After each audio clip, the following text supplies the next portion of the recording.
Baiklah sahabat Jazira, kali ini kembali lagi bersama saya Jihan Nabila. Di sini kita akan kedatangan narasumber kita yaitu Mbak Alisa Dwi Putri, di mana dia ini berasal dari kampus Universitas Muhammadiyah Bengkulu. Nah, bagi sahabat Jazira yang sedang mencari-cari universitas untuk lanjut ke tingkat universitas, kalian bisa menonton channel ini dan kita akan lihat apa sih yang ada di Universitas Muhammadiyah Bengkulu. Mari kita sambut narasumber kita, Mbak Alisa Dwi Putri. Halo. Halo. Boleh perkenalkan diri dulu Mbak dan sebutin semester berapa? Ya, halo sahabat Jazira. Perkenalkan, nama saya Alisa Dwi Putri. Saya sekarang menginjak semester 4 dan mau menuju semester 5. Oh, kalau boleh tahu di Universitas Muhammadiyah Bengkulu itu kita singkat aja UMB ya Mbak ya? Iya. Kalau boleh tahu UMB Mbak di UMB sendiri itu, kalau boleh tahu di UMB sendiri Mbak itu ngambil prodi apa? Saya sendiri mengambil prodi ilmu komunikasi. Prodi ilmu komunikasi itu termasuk dalam fakultas apa? Fakultas Fisip, Mbak. Oh, Fisip ya. Iya. Kalau boleh tahu nih perjalanan awal Mbak, kenapa sih Mbak memilih UMB sedangkan kan swasta di Bengkulu ini banyak sekali? Nah, saya mengambil UMB ini karena menurut saya UMB ini adalah swasta yang terbaik di Bengkulu. Sebenarnya sih perjalanan saya menuju atau menunjuk UMB ini sebagai kampus saya itu panjang sekali Mbak ceritanya. Boleh diceritakan Mbak Lisa? Nah, pada awal saya tamat dari SMA, saya lulus dari SMA, di situ saya dapat yang namanya jalur SNMPTN, yang dimana jalur undangan. Nah, jadi saya mengambil waktu itu di Brawijaya karena saya ingin sekali menjadi pelayaran atau perikanan. Nah, jadi saya mengambil di Brawijaya, tapi ternyata nggak lulus di situ. Jadi saya memutar otak lagi, saya mau mengambil perikanan, tapi kampus-kampus lain yang di Bengkulu belum ada perikanan, adanya di UNIP yaitu pelayaran. Jadi tapi saya kalau di pelayaran UNIP saya lihat akreditasinya juga belum baik seperti itu.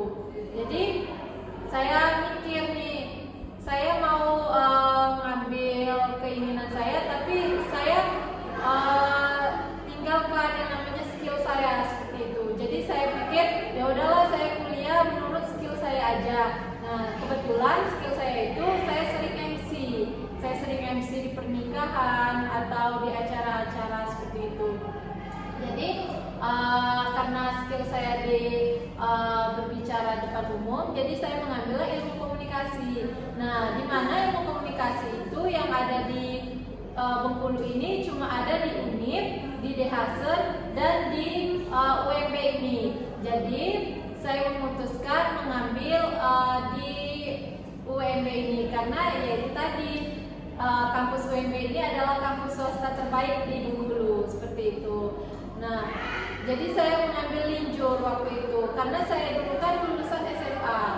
Nah, seharusnya itu saya mengambil apa dalam akuntansi atau peternakan karena itu sesuai dengan jurusan saya waktu itu. Tapi saya tidak mau karena saya ingin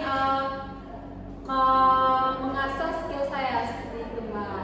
Bagus juga sih mindsetnya, karena juga kan tadi Mbak Lisanya bilang kalau Mbak Lisa punya skill di MC, sering MC di undangan gitu kan ya. Bagus sih ngambil ilmu komunikasi. Dan juga di ilmu komunikasi itu dosen-dosennya gimana Mbak? Kalau untuk dosen, saya sangat-sangat bahagia masuk ilmu komunikasi. Saya merasa seperti saya nggak salah nih pilihan saya mengambil jurusan di ilmu komunikasi karena dosennya itu sangat humble, sangat asik, dan dosen-dosennya itu sangat berbaur kepada mahasiswa, Mbak. Oh gitu ya? Iya.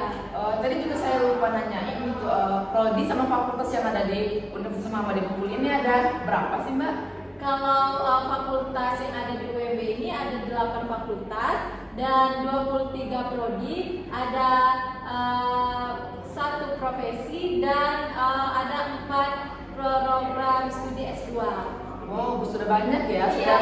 sudah banyak kemajuan dan juga sudah berkembang ya. Iya, dan UMB ini ada 5 kampus, Mbak. Wow, banyak sekali di mana Ya, aja? makanya.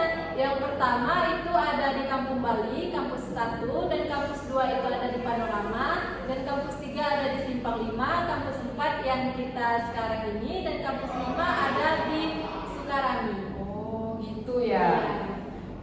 Kalau untuk fasilitas sendiri di UMB itu sudah gimana sih fasilitasnya gitu? Kalau menurut saya sendiri Mbak, kalau untuk fasilitas di UMB ini sudah sangat bermutu Mbak, yang dimana sangat nyaman, sangat bagi saya sendiri untuk jangkauan internet itu juga ada kan, seperti wifi-nya itu untuk seluruh mahasiswa bisa menggunakannya, dan setiap kelas itu ada 2 AC dan juga ada cleaning service-nya yang setiap pagi dan setiap sorenya membersihkan wilayah atau kelas-kelas yang sudah dipakai. Dan di UMB ini fasilitasnya juga sangat-sangat canggih Mbak. Dan di UMB ini juga tidak perlu Mbak yang namanya naik tangga, karena kan karena UMB ini ada 5 lantai atau 6 lantai gitu, jadi nggak perlu naik tangga, sudah ada lift seperti itu. Bagus ya fasilitas-fasilitasnya. Iya. Dan juga di UMB ini saya sangat bangga karena cuma ada di UMB ini Mbak yang namanya sportatorium atau aula besar untuk kegiatan keolahragaan atau acara event-event besar.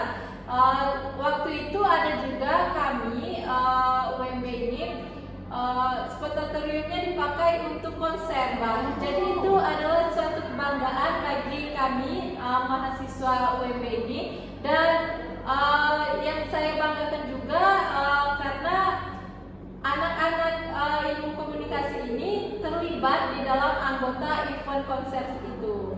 Wow, berarti sportatoriumnya sangat besar ya sampai digunakan untuk konser. Iya Pak. Nah berarti juga untuk mahasiswanya aktif-aktif semua dong kalau terlibat dalam event-event. Iya, kalau untuk mahasiswanya sangat aktif Mbak, karena yang dimana UMB ini dibiasakan dan diajarkan untuk menjadi kader-kader yang bermutu Mbak, karena harus bisa yang namanya memimpin. Jadi itulah mengapa anak mahasiswa UMB ini harus aktif dalam segala hal seperti itu.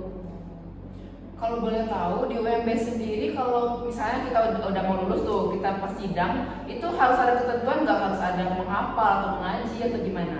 Nah, kalau UMB ini syaratnya yaitu itu Mbak harus bisa mengaji, karena dosen yang di sini atau ketentuan dari UMB ini kalau nggak bisa ngaji, padahal kan ya logika orang ya, kok udah tamat UMB nggak bisa ngaji, kan logika orang seperti itu. Padahal kan kuliah di keagamaan, jadi itulah mengapa dituntut biar bisa mengaji, biar ada ilmu agamanya, bukan ilmu dunia aja seperti itu. Sangat bagus ya, berarti kalau kita kuliah di Universitas Muhammadiyah Bengkulu ini, Iya. karena mereka juga bukan mengejar dunia, tapi juga mereka mengejar akhirat. Iya. Dan juga katanya, saya pernah dengar katanya di UMB sendiri, di kampus tempatnya itu ada asrama ya? Iya, ada asrama bagi yang mereka yang tidak mau ngekos atau mau dekat sama kampus ini. Di sini ada menyediakan asrama Mbak, ada Rusunawa namanya. Iya.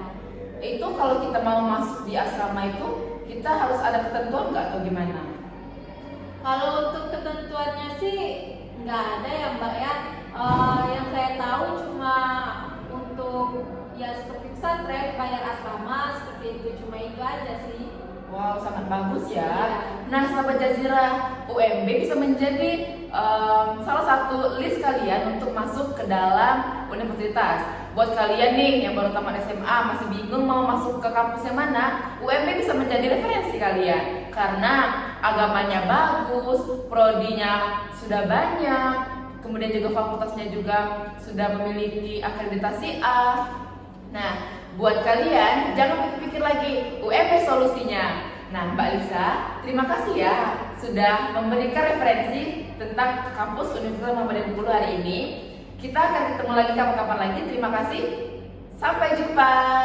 Bye, sahabat